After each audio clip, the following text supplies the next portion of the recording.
警方最近查到有集团伫咧台湾成立空壳公司，也若因卖拢是为中国来寄货，非法所得有到3亿，而且因阁招人提供网络买卖平台虾皮口座，讲安尼会当互因抽头。目前拢总有290个人被骗去提供口座，而且这拢涉嫌犯洗钱防治法。好。 仓库内底堆满废品，远景一包一包斟酌点数量，内底物件800款，甚至有即马上流行的网价。警员对现场甲200件商品查登去。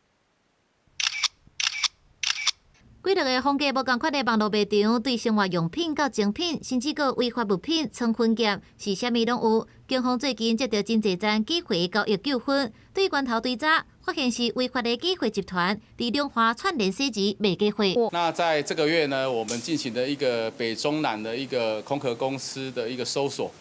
原因是因为我们在追查这个仿冒品的一个案件里面，发现有特定的公司去向民众来去租用虾皮账号，涉及到一个仿冒品著作权法，还有一些